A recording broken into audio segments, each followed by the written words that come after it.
Hello friends. आज के video में हम मल्टी एजेंट वर्कफ्लो को डिस्कस करेंगे। तो पहले हम यह समझ लेते हैं कि वर्कफ्लो होता क्या है।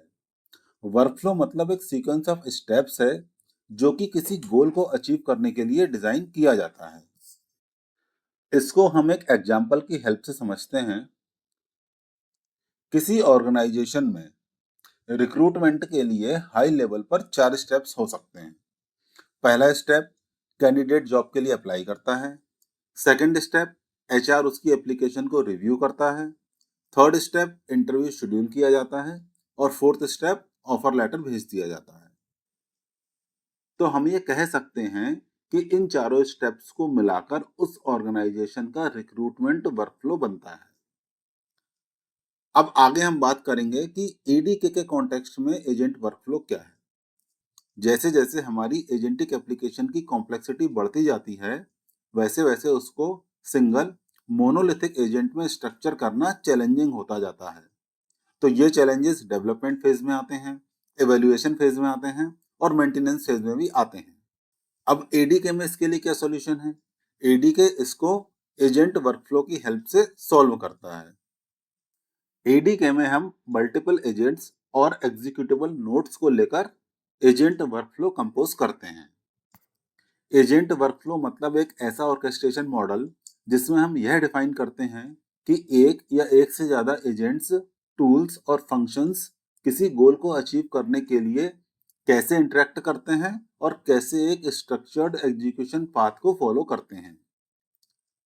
अब इस एजेंट वर्कफ्लो को क्रिएट करने के कई बेनिफिट्स हैं। पहला बेनिफिट यह है कि एजेंट वर्कफ्लो हमारा एक controlled task execution flow create करता है। तो हमें यह कंफर्म होता है कि कौन सी स्टेप के बाद कौन सी स्टेप एग्जीक्यूट होगी, तो हमारी एप्लीकेशन की प्रेडिक्टेबिलिटी बढ़ जाती है। दूसरा बेनिफिट है रिलायबिलिटी। एजेंट वर्कफ्लो ये इंश्योर करता है कि जो भी हमारी टास्क हैं वो रिक्वायर्ड ऑर्डर या पैटर्न में कंसिस्टेंटली एग्जीक्यूट होती हैं। तो यह हमारी एप्लीकेशन की रिलायबिलिटी को बढ़ाता है। तीसरा बेनिफिट है स्ट्रक्चर। जब हम अपने एजेंट फ्लो में मल्टीपल एजेंट एलिमेंट्स को यूज करते हैं तो उसका बेनिफिट यह होता है कि हर टास्क की सेपरेट रिस्पॉन्सिबिलिटी होती है और हर टास्क के लिए डेटा कॉन्टेक्स्ट लिमिटेड होता है। तो इस तरह से हम कॉम्प्लेक्स प्रोसेस को ज्यादा मैनेजेबल बना लेते हैं।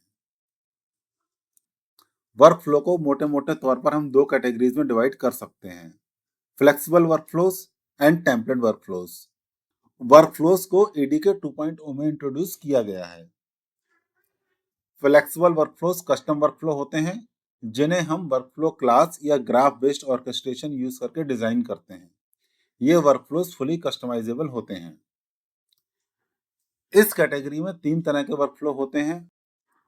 पहला ग्राफ बेस्ड वर्कफ्लोज, दूसरा डायनामिक वर्कफ्लोज और तीसरा कोलैबोरेटिव वर्कफ्लोज।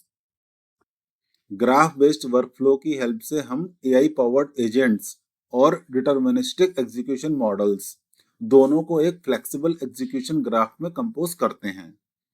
इस एग्जीक्यूशन ग्राफ में डिसीजन ब्रांचिंग भी इंक्लूड होती है। डायनामिक वर्कफ्लोज में भी हम सेम यही काम करते हैं, बट यहाँ पर यह काम हम प्रोग्रामेटिकली करते हैं। कोलैबोरेटिव वर्कफ्लोज में एक सिंगल एजेंट एक डायनामिक कोऑर्डिनेटर का रोल प्ले करता है।